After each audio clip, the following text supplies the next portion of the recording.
Dobro večer. Slušate i gledate Živu istinu na anteni radio televiziji Atlas i Prvoj Crnogorskoj. Moj gost večeras je Januš Bugajski, analitičar dugogodišnji Centra za strateške međunarodne studije u Vašingtonu i definitivno jedan od najboljih poznavalaca prilika ne samo na prostoru Balkana, bivše Jugoslavije, nego i cijele jugoistočne Evrope. Gospodine Bugajski, dobrodošli. Hvala lepa, thank you for inviting me. Da pređemo odmah na ono što mi se čini da će u cijeloj 2014. biti ključno spoljnopolitičko pitanje Crne Gore, dakle prioritet broj 1. To je pitanje ulaska Crne Gore u NATO. Kakve su, po vašem sudu, šanse da na skupu u Velsu na jesen Crna Gora dobije ipak poziv za ulazak u NATO? Well, there's both good news and bad news, or not so good news. The good news, I think Montenegro is at the top of the list for NATO entry. In other words, it's qualified much better than any other country. There aren't any other countries that fully qualify because of other reasons, such as Macedonia because of the name dispute, Bosnia, which is not united, Georgia, it's still some opposition in Europe. There is no opposition to Montenegrin membership in NATO. The problem is, and what I hear in Washington, is that the next summit in Wales, in South Wales, may not be an enlargement summit. In other words, the focus is going to be on post-Afghanistan missions, on the future of NATO itself, on defense funding, and so on and so forth. The enlargement question will be raised, and I think what will happen is, rather than getting a full invitation to membership, Montenegro will be encouraged to continue and complete the reforms to get membership in the next year or 2 years. This, to me, seems the likely scenario. It could still change. Remember, there is a NATO ministerial summit, a ministerial meeting in the summer. They may decide that it's a good idea to make this into an enlargement summit. At this point, my guess is that it won't be. But Montenegro will be encouraged that it's next in line for membership. Da li će Sjedinjene države biti te koje će ipak konačno odlučiti? I da li je realno da Barack Obama potroši još jedan mandat, a da niko ne uđe u NATO tokom tog mandata?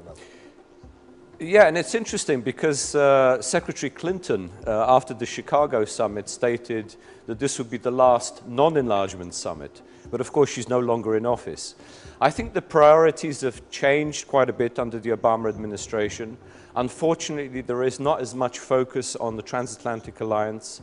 There hasn't been as much focus on bringing in countries that still need to have their security ensured and could become valuable members of the alliance. I'm not just thinking of Western Balkans, but Georgia, potentially Ukraine and other countries in the future. I would say Obama, to some degree, has neglected that wider Europe question, that transatlantic wider Europe question. Koliko njegovu pažnju na slučaj Crne Gore makar može da skrene ono pismo čak 40 kongresmena da Crna Gora dobije poziv na jesen? Well, relations between Congress and President aren't always that good. Sometimes Congress can influence, other times it won't influence. I think it depends what Obama wants to achieve, what sort of legacy he wants to achieve. I think two things he wants to do. One is to withdraw American troops from major conflict zones. He's done that with Iraq, he's doing that with Afghanistan. Secondly, I think he wants to go down as a potential peacemaker and somebody who prevents Iran, for example, developing the nuclear weapon, and a potential peacemaker in the Middle East. Again, as I said, I don't think the focus is that much on NATO enlargement, as it was under the Bush administration. Znači li to da Crna Gora praktično ni jednim svojim potezom do juna ili do jeseni ne može sama bitnije da utiče na to šta će se desiti u Velsu? Ili možda može? It can. It can.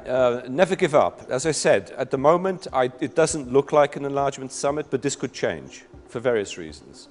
I could tell you one reason it could possibly change. If we have a major confrontation with Russia later this year over Ukraine, over Caucasus, over Georgia, over Moldova, where Russia's putting a lot of pressure, the American administration, NATO itself, may decide as a symbolic act to show that NATO is still a viable organization and that other countries still want to join. This could actually help Montenegro in the sense of bringing Montenegro into NATO to show that NATO is still a viable European security organization. But Montenegro can still do a lot to help itself. I think very important is the public opinion question. In other words, I think you need to have over 50%, or let's say even, if possible, a two-thirds majority in this country supporting NATO entry, or at least not to have a big minority opposing NATO entry. I think this is extremely important. Other reforms, of course, need to be conducted, intelligence reform, some of the military reforms, but that's on track. That's on track. Ajmo na sve te elemente sad pojedinačno. Prvo na ovaj koji ste i vi prvi pomenuli. Znači li to da je u sjedištu NATO-a, da je i u Americi primijećeno to grubo očitovanje nekih ruskih zvaničnika u povodu mogućeg ulaska Crne Gore u NATO, da je priča o zahtjevu da ruski brodovi dobiju pravo da ulaze u Barsku luku također negdje primijećena i da Rusi nehotice rade u korist ulaska Crne Gore u NATO? You mean they're pushing Montenegro into NATO in many respects? Nehotice. Yeah. Without wanting to. It's not something that the Russians do consciously. Oftentimes, the Russians do something that goes against their own interests. In other words, pushing a country such as Ukraine has actually had the reverse effect in Ukraine, because many of the Ukrainians want to move closer to Europe. Russia, I don't think, can do very much to prevent further NATO enlargement, either with Montenegro or with Serbia. However, in the case of Serbia, they can exert some blackmail. Particularly over the Kosovo question. In the case of Montenegro, I don't think it's going to make any difference in terms of Montenegro's relations with Russia. In fact, I would argue that it may benefit Montenegro in its relationship with Russia. If you look at the Central European countries that Russia was so much opposed against entering NATO, Poland, Czech Republic, Slovakia, Hungary, all the relations with Russia have improved since they entered NATO, markedly improved. To se uveliko razlikuje od nekih analiza ovdje, nisam siguran da ih mogu nazvati relevantnih, ali ima ih, koje čak govore da bi moglo doći do hladnog rata novog između Rusije i Amerike zbog Crne Gore. Citirao sam, nemojte se mene smijeti. No, I cannot imagine a Cold War simply over Montenegro. I think we have, and I wrote a book about 10 years ago called Cold Peace. I think we're entering a cold peace between Russia and the United States, between Russia and the West in general.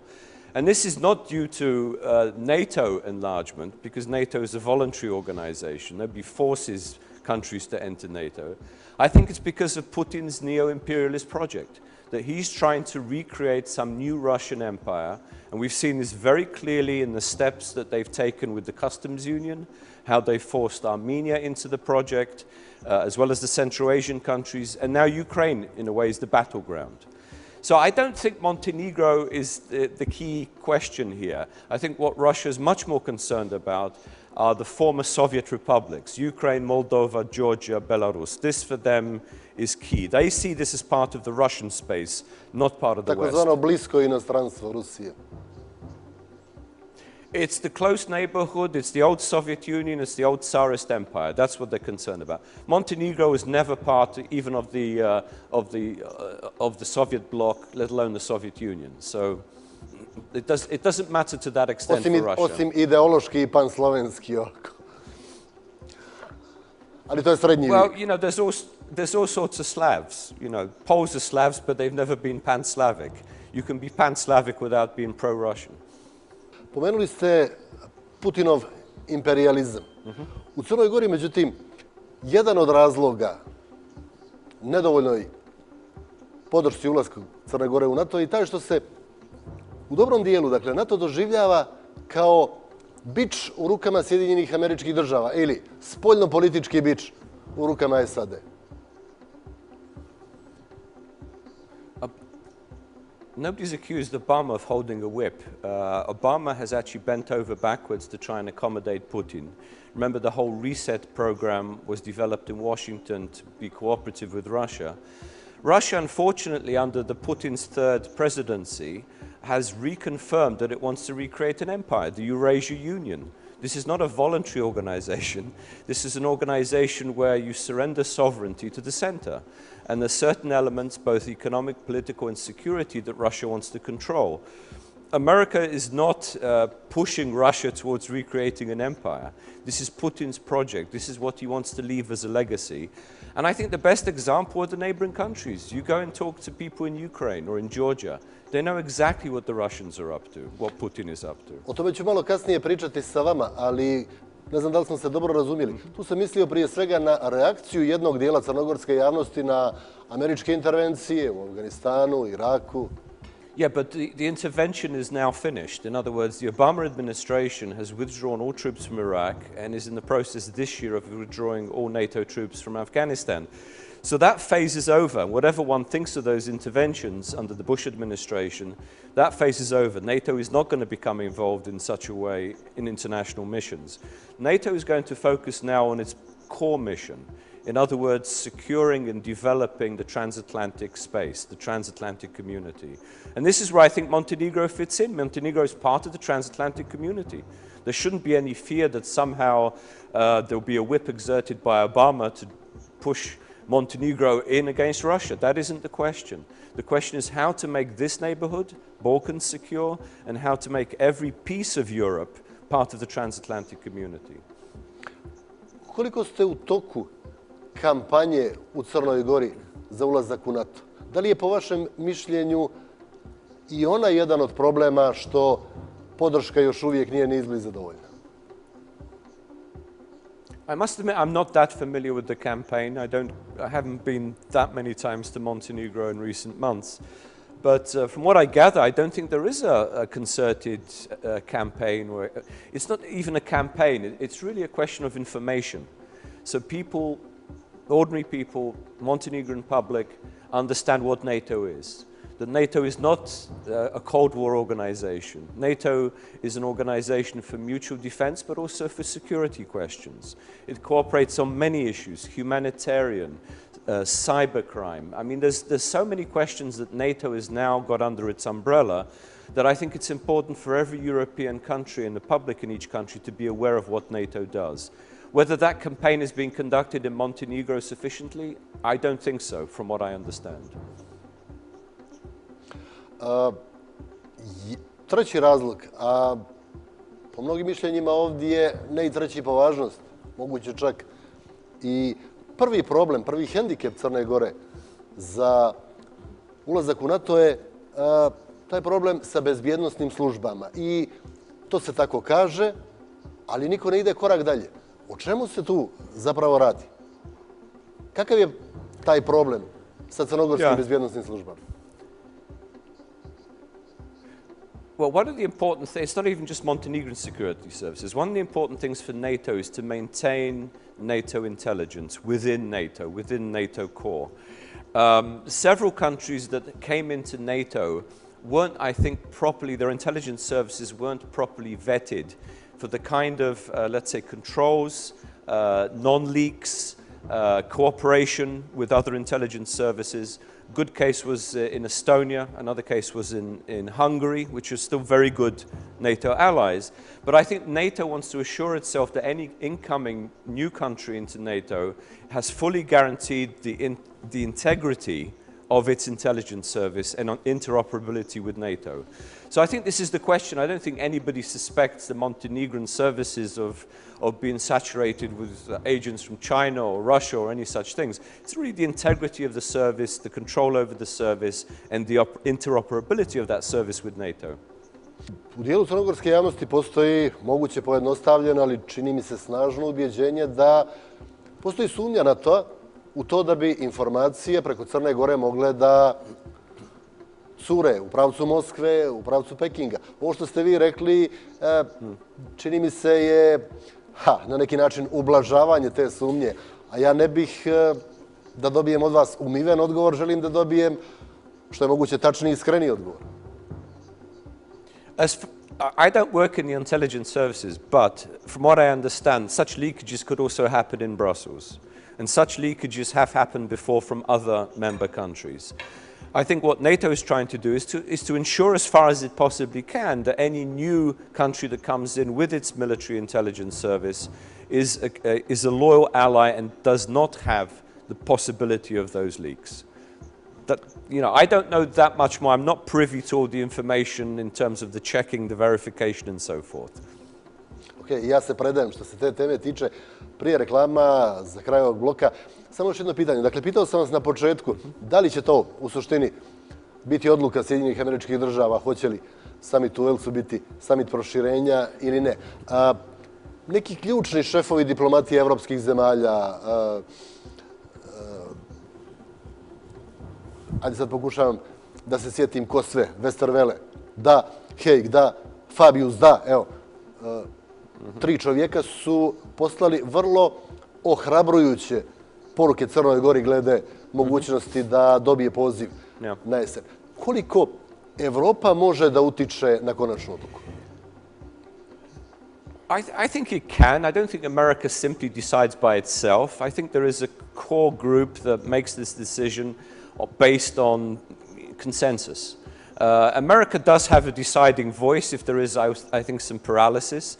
Or America can lead more. In other words, it can encourage other countries that may be resistant to agree to enlargement, to agree to a new member coming in. So in that sense, because of its weight, because of its, let's say, it's the size of its military and its contribution to NATO, ultimately I would say yes, United States. If the Americans say yes, we want Montenegro in, I cannot see that many countries would oppose. A ja, makar je izgledalo kao možda neukusno insistiranje, vas pitam za procjenu. Dakle, ako 3 jake evropske države, kao što su Velika Britanija, Njemačka i Francuska, kažu mi smo zato da Crna Gora dobije poziv, da li će Amerika pokazati poštovanje ili će ipak na kraju sama procijeniti?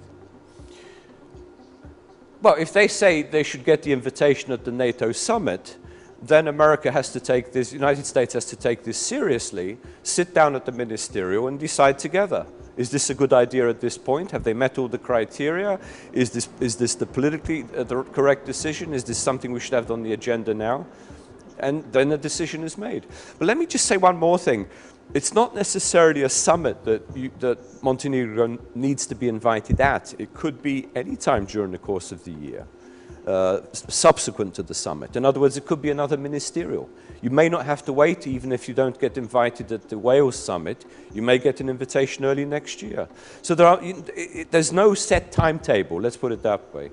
To answer your question directly, if sufficient number of allies tell United States, we think it's very important to get Montenegro in, not just a good idea, but it's very important, then I think America will agree. Ne, ja mislim da u Crnoj Gori postoji neka doza straha da se, ne daj Bože, ne desi ono što se desilo u Makedoniji, koja je bila bukvalno na vratima, a onda otišla mnogo nazad. I think the idea was initially to bring in the 2M countries, Macedonia and Montenegro together. As you know, at the Bucharest summit in 2008, when it looked as though Macedonia would enter, they were blocked because of the name dispute, the dispute with Greece over the name of the country. And that continues. That continues. Macedonia is in a different position. Nobody can block Montenegro's entry on any pretext. Your name, your constitution, your territorial integrity, your nationhood, whatever it is, there's no reason that Montenegro should be blocked. Ok, nema razloga da ne idemo na prvi blok reklama, pa nastavljamo intervju. Ponovno smo tu. Još jednom ću vas podsjetiti, moj gost večeras je gospodin Januš Bugajski, politički analitičar iz Vašingtona, najkraće kazano. Gospodine Bugajski, ajde da se sad pozabavimo Evropskom unijom, koja je možda generalno najveći crnogorski prioritet, iako postoje dileme unutar crnogorskog javnog mnjenja šta je važnije, NATO ili Evropska unija, ali sigurno do samita u Velsu NATO će biti broj 1.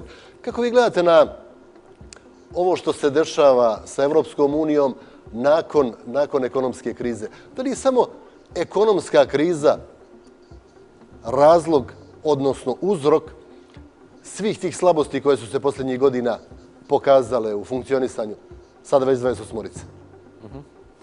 Well, the EU, I would say it's not so much in crisis, but it's in turmoil. In other words, what is the future of the EU? What is the extent of the EU? How integrated should the EU be? Should it be, every country be equally integrated, or will there be differences in some blocks that emerge in the European Union? I think we're witnessing several problems. One, the economic slowdown. Some would even say a recession or depression over the past few years. Secondly, the very high unemployment rate in Europe, which is extremely worrying, particularly amongst young people. Thirdly, I would say a rise of nationalist sentiments, populist and nationalist sentiments. We see this in many parties that have come up in Europe. Interestingly enough, at the next European parliamentary elections, the projections are that 25%, if not more, of the new EPs will actually be anti-European Union, Eurosceptics, which introduces a whole new element into the union decision-making. Parliament is more important than it was a few years ago. So I think for all these reasons, with social unrest, disillusionment with the political class, the future of the European project is more unpredictable than it was a few years ago. Dakle, ako vas dobro razumijem, nije toliko problem samog ustrojstva, filozofije jednog sistema kakva je Evropska unija, nego demokratije kao sistema koji može da legitimno dovede na vlasti neke političke snage koje nijesu, čije ideje nijesu baš kompatibilne sa osnovnim Evropske unije. Well, you can have a wonderful structure like a wonderful law, but it all depends on implementation. In other words, how it functions and how each country responds to economic and social developments. We see another factor which I didn't mention is the potential for separatism in different parts of Europe. Catalonian, Scottish, Flemish. This is also, for some Europeans, this is a worrying trend. I think what we need to look at is what kind of Europe emerges over the next few years. There's this growing division, I would say, between North and South. A much poorer southern Mediterranean Europe, Spain, Portugal, Greece in particular, but also Italy, maybe France, and a richer sort of Scandinavian, central Nordic mix. So is there going to be a development of a two-tier Europe with different levels of integration in both? And then where do the Balkans fit into this in the future? So I would say it's a project that's worth pursuing, but we cannot have any illusions that this is going to bring every single benefit to every country that enters. It's going to be a much more complex process. Vi, čini mi se, govorite i sada i u nekim ranijim intervjuima o mogućem modelu formiranja Evropske unije po principu jezgra, nekog centra i periferije. Bojim se da bi Balkan u toj varijanti došao tamo negdje čak iza periferije. Yeah, that's one way to call it, although I would call it more in terms of a more integrated Europe. In other words, let's put it this way. For example, some of the Nordic, Scandinavian, Central European countries may develop a fiscal union in addition to the monetary union, a banking union. In other words, much tighter budgetary fiscal policy to prevent the sort of crisis that we had in Greece. Whereas some of the, what you call peripheries, some of the other countries in the Mediterranean or Eastern Europe may not fit into this picture. They may not qualify for these new integrative measures. In other words, there may be, let's say, more nuanced integration, different levels of integration between different parts of Europe. That's a possibility. I'm not saying this will happen, that's a possibility. To automatski eliminiše jedan od modela koji su opticaju model Evropske unije kao super države. I don't think, EU is a federal state. Super state, I don't know if it'd ever be super. It won't be a superpower, let's put it that way. But obviously it's the power in Europe. There's no counterpart to the European Union on the continent. Whatever Russia's trying to do in the eastern part of the continent, it doesn't really have that much influence in the core of Europe. It won't be a super state because it doesn't have, let's say, the military or the diplomatic capabilities that the United States does. It's not going to be a global superpower. It's going to be a regional power, a regional economic power. But that's probably about it. Koliko na promjenu strukture Evropske unije može da utiče, da li vi vjerujete da je to zaista realno? Ono što je najavio britanski premijer Cameron, da ako pobjedi na izborima 2015. 2017. organizuje referendum o redefinisanju pozicije Velike Britanije. Dakle, prvi njegov zahtjev koji je najavio je povlačenje nadležnosti u oblasti pravosuđa. Right. Well, he's under pressure domestically, obviously, from a large part of the British public that not so much is anti-EU, but is against certain elements of EU policy, immigration questions, healthcare, jobs, and so forth. There's this fear in Britain that they're being overrun by immigrants, particularly from new member states. That's very palpable. So I think Cameron is bending to that public opinion.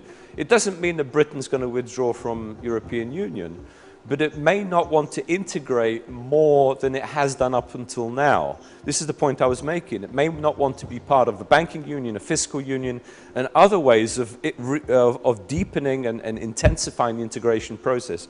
Cameron, though, faces another problem, which is a potential Scottish referendum and potential secession of Scotland from Britain. Scotland, if it does secede, does want to be a member of the European Union, but introduces a new problem in terms of will it be accepted. Kad smo već na toj temi, koliko je poštena prijetnja Škotskoj, Kataloniji, Padaniji, Flandriji, još nekim zemljama, Baskiji prije svih, da ukoliko se odcijepe, neće lagano ući u Europsku uniju, odnosno da će se automatski naći auto. Initially they will be. They will have to apply for membership like any other state, any other emerging state like Montenegro.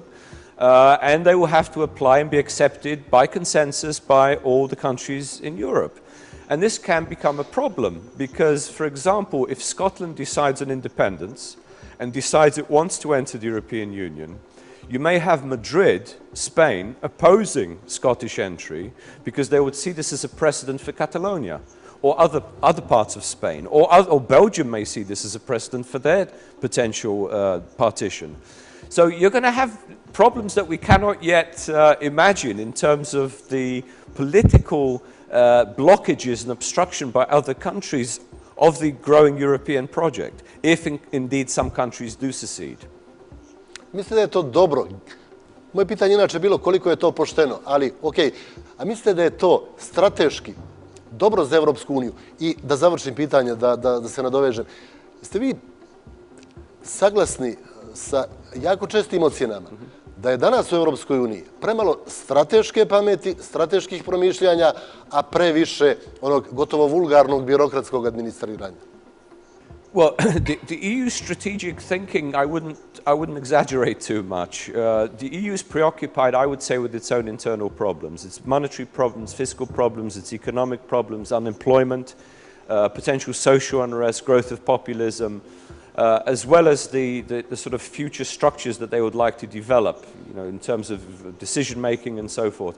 I don't think it has a strategic vision, but it doesn't necessarily have a strategic program, and they're two different things. You can have a vision, but how do you get there? And there are many, as we've mentioned, there are many obstacles in the way to fulfilling a unified federal Europe, both opposition within and new problems that materialize that prevent that project from materializing.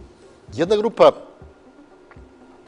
izuzetnih evropskih intelektualaca prošle godine objavila je jedno pismo u vodećim, najuglednijim evropskim časopisima, kojima skreće pažnju na pretjeranu aroganciju Brisela, na to da nove članice, potencijalne članice, gotovo da ne strijeme sa radošću prema Evropskoj uniji, nego zato što procjenjuju da je to neki njihov goli interes, da bi negdje nešto u spoljnoj politici Evropske unije se moralo mijenjati, da je odnos prema Grčkoj, recimo, pa i prema Portugaliji, bio nešto što nikako ne služi osnovnoj ideji Evropske unije. Kako vama to izgleda? well, what are the fundamental principles of the EU? In terms of, you could look at Greece, you could look at Portugal and say they weren't obeying EU norms. In other words, you don't rack up such a huge debt, such a huge percentage of your GDP, and still be expected to be part of the European club. I think, quite frankly, that Portuguese, the Greeks and others have got a good deal from Europe in terms of rescuing their economy, rescuing their finances. At a cost. Of course it's a cost, because they mismanaged their economy for many years. But that's a lesson, I think, to new countries coming in. You've got to try and balance your budget, or at least within certain norms. You've got to collect taxes. There's things you have to do as Europeans to fulfill the European norms that then you're complaining about.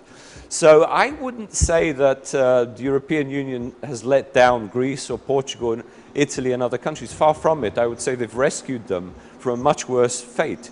You could argue, of course, that these countries should never have got into the monetary union, that they shouldn't have qualified for the monetary union, that they should have stayed outside, within the European Union, but outside the monetary union. That's another economic calculation. Upotrijebio sam sasvim namjerno termin koji je vrlo često upotrebljavan, pa mislim i u tom pismu, arogancija Evropske unije. Dakle, bitno je i na koji se način nešto uradi. I ta arogancija se po mnogima demonstrira i prema kandidatima za ulazak u Evropsku uniju. Čak se ide dotle da se ukazuje na to da Evropska unija, koja funkcioniše na tržišnoj konkurenciji, svačega ne dozvoljava konkurenciju ideja u odnosu prema svojim budućim potencijalnim članovima. Ne, njima se ispostavljaju gotovi modeli koje oni moraju da prihvate praktično u varijanti ostavi ili uzmi. Yeah, I'm not sure exactly what you mean, market of ideas. I mean, what other ideas are there? It's up to each country whether they want to become members of the European Union or not. Nobody's forcing anybody to become a member of the Union. Once you're in, it's a consensual process, and in a way that's the weakness of the Union, because they have to operate by consensus. And this takes time. It takes discussions, meetings. There's so many institutions that have to come up with some sort of decision. It takes time. We see this, we'll talk in a minute about Ukraine. We see this in the case of Ukraine. There's no instant decision that the European Union makes. It has certain norms, it has certain rules, but every member state can contribute. Ok, dakle, mogao sam na najbanalnijem primjeru reći o čemu se radi. Prosto mi je onak malo suvišno, birokratizovano, administrativno miješanje Brisela, recimo, u crnogorske prilike, ako, ponavljam, najbanalniji primjer. Neko iz Brisela treba da odluči koliko će sadnica vinove loze moći da se gaji ili zasadi u Crnoj Gori u narednih 10, 15 ili 20 godina. Ali nebitno.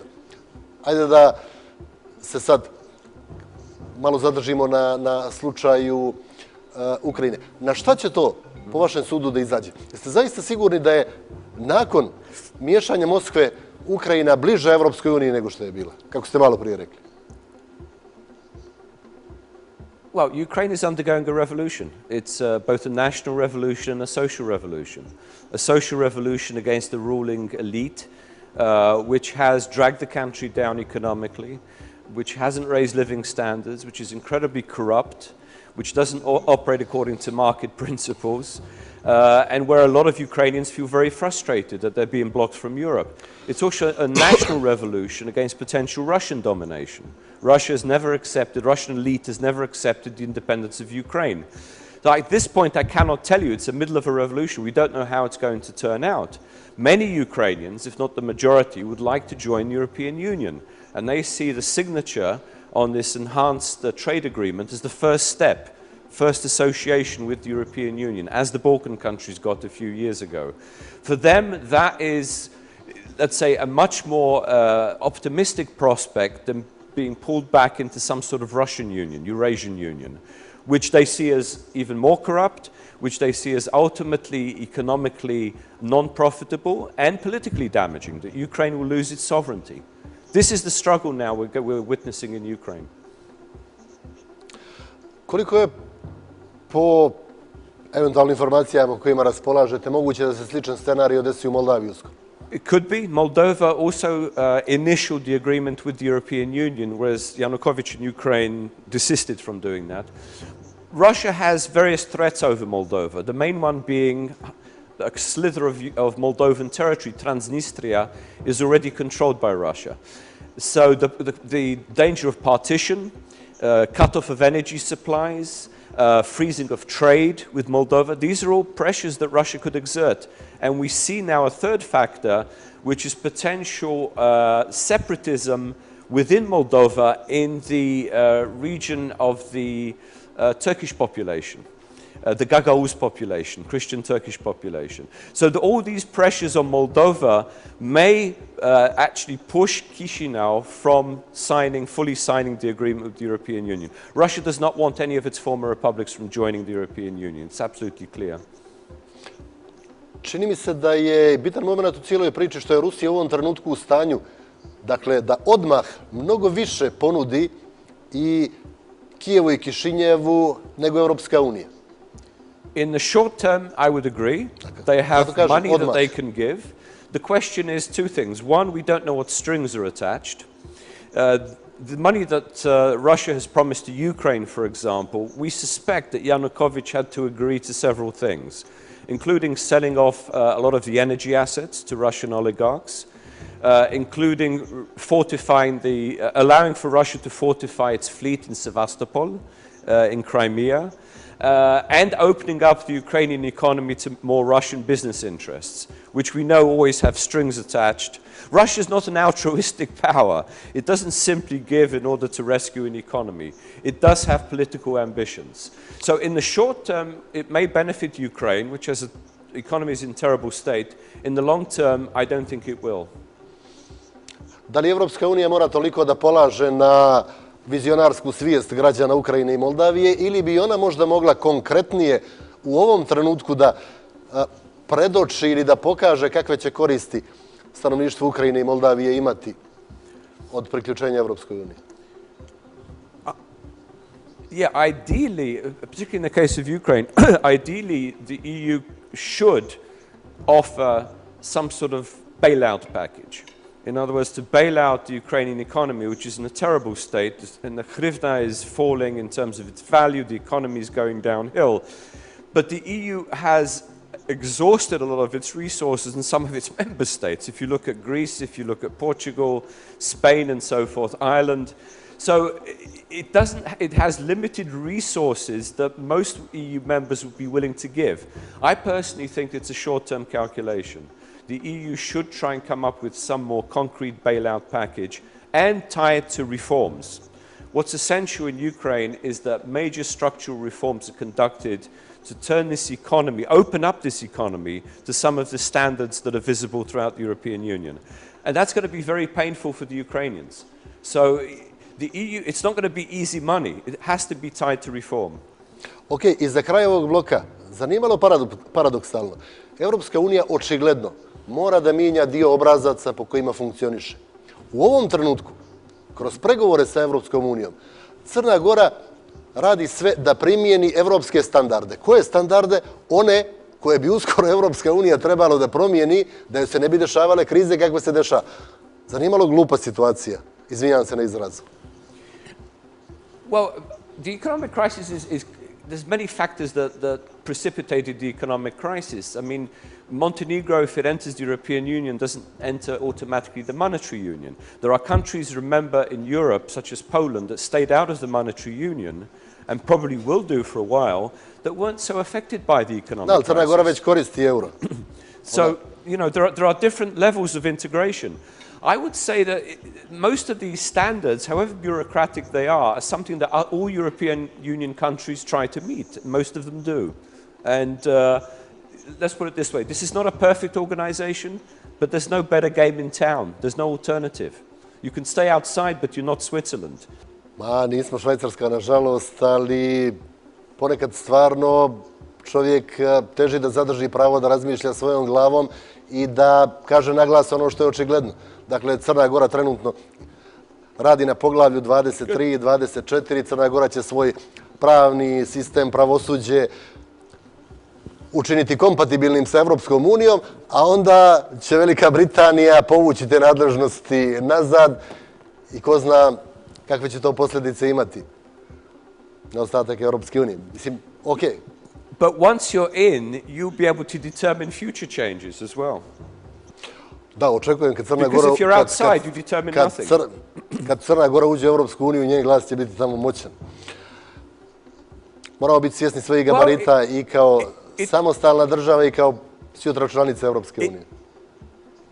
It will be heard and you form coalitions. You form coalitions with other countries that share your concerns or have your interests at heart and you have their interests at heart. This is what Poland did with the Visegrad member states within the European Union. You can become a voting bloc with other countries. You know, you play the game.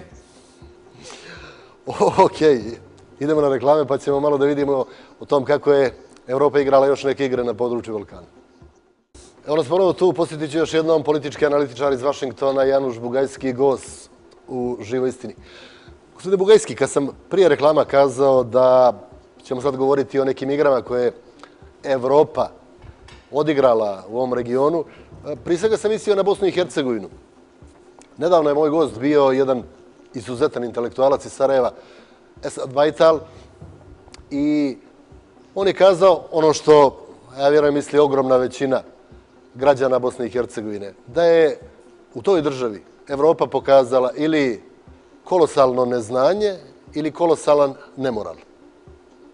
Yeah, it may be a bit of an exaggeration. I don't think there's been a forceful enough policy for Bosnian integration as a state and then integration into the European Union.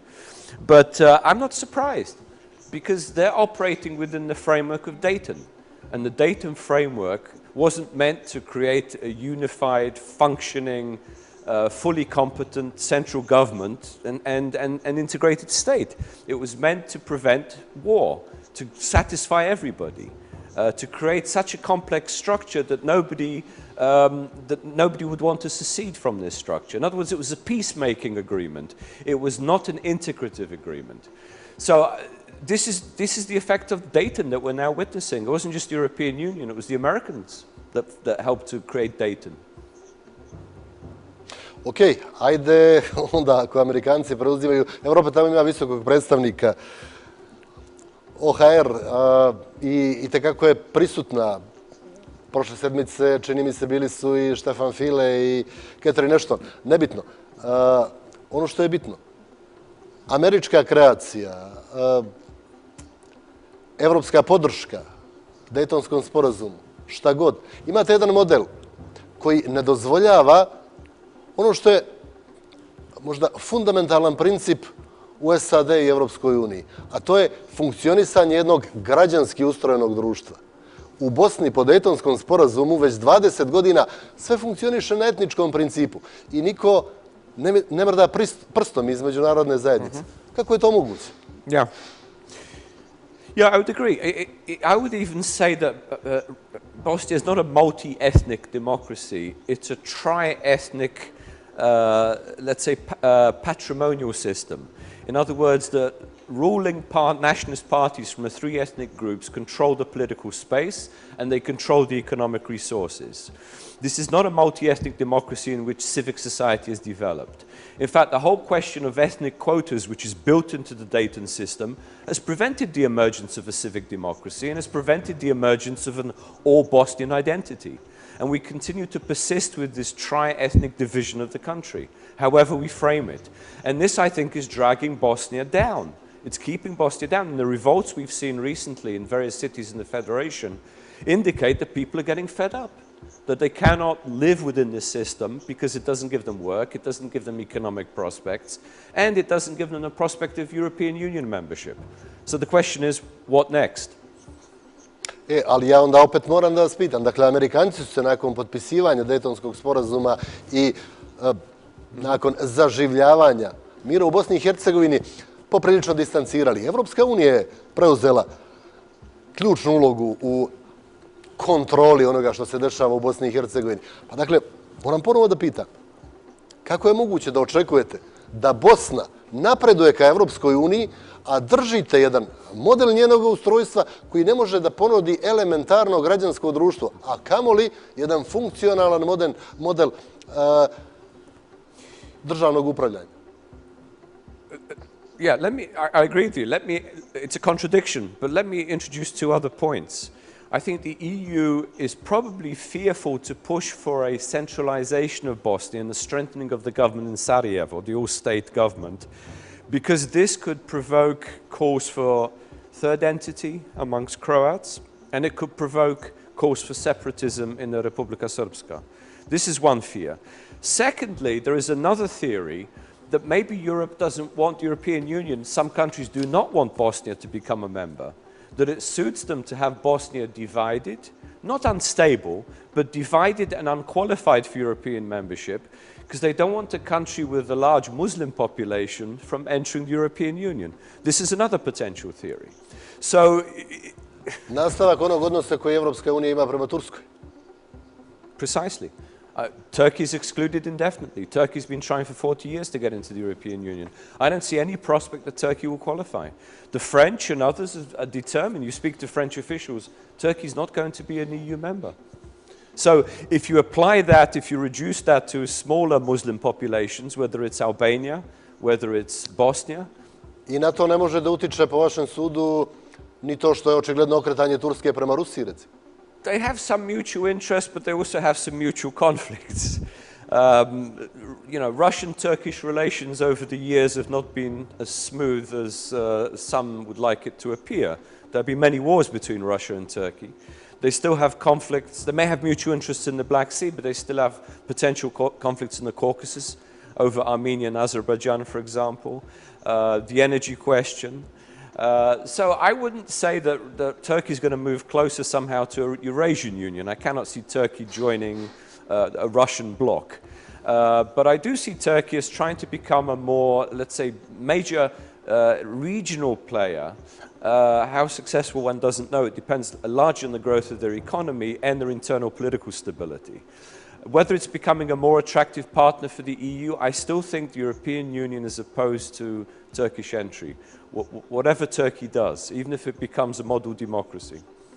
Koliko je regionalna stabilnost, po vašem mišljenju, betonirana potpisivanjem sporazuma Beograda i Prištine?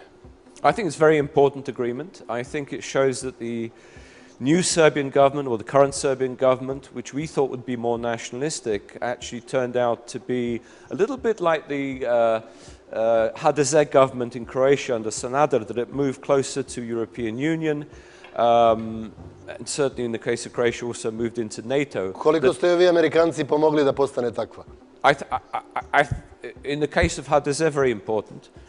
In the case of Serbia, I think also important, but the European Union has played a role. I think for Serbian population, it's very important to be moving closer to the European Union. With Croatia moving in, Serbia doesn't want to be excluded, and of course Montenegro shouldn't be excluded.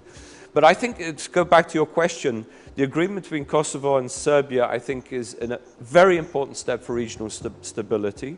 Even if Serbia doesn't recognize immediately the independence of Kosovo, that is the direction in which that agreement is heading. U kom pravcu ide, da nekoliko zanimljivih strateških pitanja ostavimo za kraj, u kom pravcu po vašem sudu ide odnos Kosova i Albanije? Da li je u nekoj perspektivi rješenje albanskog pitanja u spajanju tih dviju država? Will it become the new Germany, West and East, I suppose you're asking? I don't see this for the time being. They are moving closer together, culturally, socially, economically. They've recently formed this intergovernmental mechanism where they devise some joint policies, regional questions, bilateral questions. But ultimately, I cannot see the government in Pristina surrendering their authority to a government in Tirana, or vice versa, whether a greater Kosovo or greater Albania. I think they're going to be two states that will both try to get into the European Union, and of course Kosovo will want to get into NATO, particularly as the Albanian population is very pro-American and see the Americans as a vital component for European security and stability. To answer your question, I don't see a greater Albania in the near future. unless there's some major crisis in the region, I think it would be two states moving towards transatlantic integration. Da li je realno skoro rješavanje statusa Makedonije? No, I don't see an immediate solution because I don't think it's. I can't see the Greek government being seen domestically to be surrendering some element of the Macedonian identity to Macedonia. In other words, I think they're going to continue to block Macedonia's entry to NATO and EU at a time when they're going through major economic crisis in Greece, which continues, 6th straight year of depression, of recession. So I can't see, particularly this government, Samaras government, I can't see them giving up on this name question. And on the Macedonian side, the Vimero government has used this national question also to stay in power, to maintain their popularity in society. So I think the elections in April won't resolve anything. I think this crisis will continue, or let's say this blockage, this veto will continue. Digresija mala, jeste vi zaista autor termina Kosovar? Am I the author of the term Kosovar? I've written articles about the term Kosovar, which to me is, I suppose, a regional identity which should include all the groups, all the ethnic groups in Kosovo, which include not only Serbs, but Montenegrins, Turks, Romas, Bosniaks, other population. Pročitao sam u jednom intervjuu da vam pripisuju taj termin. Iskreno, čini mi se da je on opstojao na ovom prostoru i od ranije, ali ajde sad da ne pričam na pamet. I don't claim to be an author. I have no copyright over this. I've used it on different occasions, but so have others. Ok, pitaću vas, kakva je vaša procjena? Da li će Srbija trajno ostati mimo uopšte priče o NATO-u? It's a very good question. I think, paradoxically, I think the Serbian... Što znači da ova prethodna nisu bila? The others were okay, but... No, but it's an interesting question, particularly because one has this stereotype that Serbia wants to stay outside of NATO, which maybe the majority of the Serbian public does. But I'm sure that the military would want to be part of the most modern military, most effective military structure in the world, and that is NATO. I think the future of every country in the region is to be part of one security system. And that security system is the North Atlantic Treaty Organization, where you share not only equipment, but you share new combat experiences, you share all the cyber information, you share intelligence. You're part of one structure, the most modern structure. Uzdate se u esnavsku logiku, zanemarujete ideologiju, bojim se. I'm not neglecting the logic of the people, but I think eventually Serbia will realize that it's to its advantage to be part of the alliance. History is history. Nothing can be changed. It wasn't Serbia that started the war with NATO. It was Milosevic. And Milosevic is gone. Serbia has moved on. It's moving into the European Union. And I think it should also be part of NATO. Vjerujete li da bi baza za, ili centar za vanredne situacije, kako se to već zove u Nišu, mogu u jednom momentu da preraste u rusku bazu? I don't think Russians have the money, and I don't think the Serbs have the inclination to see themselves as an outpost of some sort of Russian neo-imperial project. And I think as Russia faces both its crisis domestically, because this is something we haven't talked about, Russia faces major domestic, economic, demographic, regional problems, and at the same time trying to rebuild its empire. I don't think Serbia or any country in the region would want to be part of a very uncertain future, which is Russia. Ok, Rusija je zanimljiva i velika tema. Ovaj intervju traje samo sat, a i Crna Gora nam je bitnija. Počeli smo njome ćemo i završiti. Kako vama, dakle, znam da ste odavno jako fokusirani na ono što se dešava i u Crnoj Gori. Kako vam izgleda ta crnogorska priča nakon referenduma i nezavisnosti? I think, as I've always said, Montenegro is a viable state. Small is beautiful. And Montenegro is a perfect example where if there is commitment to independence, there is commitment to international integration, There is commitment to peace, multi-ethnic coexistence, regional stability. It's achievable. And I think Montenegro is a phenomenal example, actually, in Europe, of a state that's re-emerged after several Yugoslavias, has found its feet, and is now knocking on the door of the European Union and NATO. I think Montenegro is a success story. Da bi Crna Gora bila zaista uspješna priča, građani Crne Gore bi morali da žive mnogo bolje nego što žive. Imate li ideju zašto je standard ovako loš? Look at the region. The whole region has a poor living standard. But it's a living standard that has to go up. And to do that, I think it's better to be part of the European project than to be outside the European project. The deeper reforms that need to be conducted, standards that need to be met, and that can, I think, best happen within the European norm. Da nismo na samom kraju emisije, rekao bih vam, to je super, svi se tome nadamo, ali ne smijemo da zaboravimo da je Rumunija prije 20 godina bila zemlja bez duga, danas ima oko 180 milijardi duga, da je mađarski dug 2004. bio 42 miliona eura, sad je oko 190, milijarda eura, sad je oko 190, da Španiju napušta pola miliona mladih, najobrazovanijih ljudi svake godine i tako dalje i tako dalje. Evropa sama po sebi, nažalost, nije garancija, ali i mi bismo rado u neku bolju Evropu. What's the alternative? What's the alternative? I could also point to you some positive examples. Look at Estonia, look at Poland. Švajcarska. Well, but Switzerland has links with the European Union, which are very close. They're almost like European Union member anyway. Look at the Polish economy, how well it's done. It's not just a question, obviously they've suffered a bit because they're tied in with the European Union in trade and investment and so on. But if you meet those norms, not even the membership question, but if you meet those norms, you interact economically, invest, you can attract investment, you can become a success. Okay. I can't guarantee you absolute success, but it helps to cushion you against absolute failure. Ne, meni se čini da od Evropske unije treba uzeti ono što je najbolje i što je primjenjivo za Crnu Goru. Problem je samo što Evropska unija traži da baš sve bude kako ona propisa. Ali okej.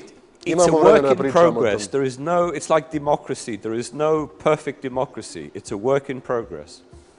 I prije nego što se pozdravimo, da kažem nešto jako važno i zanimljivo. Od aprila na Atlas televiziji gledaoci će moći da prate Bugajski time. Zanimljivu emisiju o kojoj ćete nam vi reći nešto više. Well, it's a new show in which I'm going to be looking at some of the questions that we covered, but looking at the bigger geostrategic picture. Where does Montenegro fit in Europe? Where does it fit in the region? Where do major powers, what interest they have in this region, in Montenegro, to try and put Montenegro in a global perspective. So I'll have some important guests, we'll have in-depth discussions, I'll have some commentaries, and I'll be sitting where you are. So I'm looking forward to it. Super, veliko hvala što ste bili gost u Živoj istini. Malo jake konkurencije neće ni meni škoditi.